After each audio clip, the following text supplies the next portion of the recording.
Wewe kama itakuwa ni mara yako ya kwanza kuiona video hii au ndo unafuatilia kwa mara yako ya kwanza, kwa maana yake inawezekana ukawa mwenyeji au ni mara yako ya kwanza kuiona video hii. Video hii ni kukukumbusha namna ambavyo unaweza kujifunza maarifa mbalimbali ya kiafya ambayo inaweza kuwa msaada zaidi.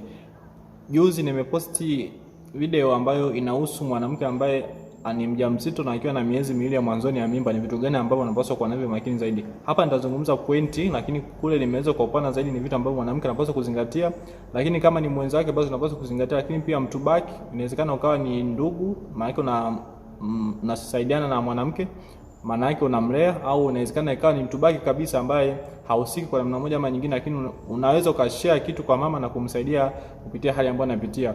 Tunazungumza vitu vingi sana ambavyo mwanamke anapaswa kuwa navyo makini. Tukaanza na namna ambavyo mwanamke anahitaji kugundua dalili zote za kuwa mjamzito, ni vitu gani ambavyo hatavizingatia au vikiviona ni vitu gani vya kuonyesha kwamba ni mjamzito. Tukaja kuzungumza chakula ambacho anapaswa kutumia mwanamke pale ambapo anakuwa katika hali ya ujauzito. Tukaja kuzungumza mazoezi ambayo mwanamke anapaswa kuyafanya, lakini hapa lengo kubwa ilikuwa ni ku-maintain uzito ambao nao, au uzito kiasi gani mwanamke ambacho anapaswa kuongezeka wakati wa ujauzito wake.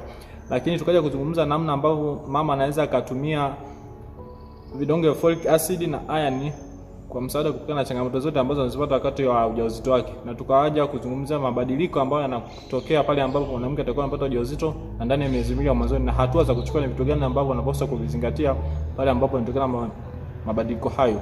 Mwishoni tukaja kuona namna ambavyo mwanamke anaweza kutoa taarifa pale ambapo anajisi ni mjamzito.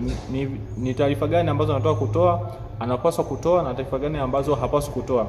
Hii itamfanya mwanamke kuwa salama na kuweza kuvuka kipindi hichi. Akiweza kufanikiwa kuvuka kipindi hichi, basi ataweza kufanikiwa na kuweza kuvuka kipindi kingine, kwa sababu darasa haijaishia hapo.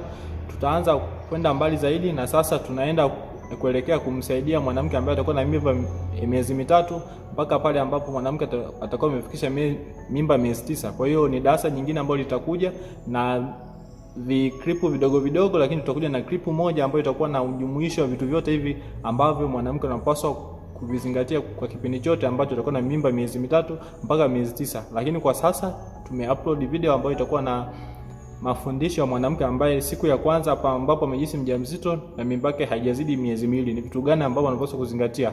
Haujawahi kuiona hiyo video, basi unaweza kutembelea account yangu ya YouTube na kuweza kufuatilia na kupata maarifa ya kiafya ambayo inaweza kama msaada na kukuinda zile matatizo yote ya kiafya ambayo anakuwa nayo wakati wa ujauzito, mwanamke wakati wa ujauzito au pale ambapo atamani kupata ujauzito. Kwa sababu na video nyingi ukiacha tu na hiyo, lakini na video nyingi ambazo zinaweza kama msaada na kuweza kuigomboa jamii. Ni vyema ukafuatilia account hiyo, lakini kwa ambao unafuatilia kupitia Reels, basi nafikiri unaweza ukaungana nami kwa kupata maarifa mbalimbali ya kiafya ambayo itakuwa msaada.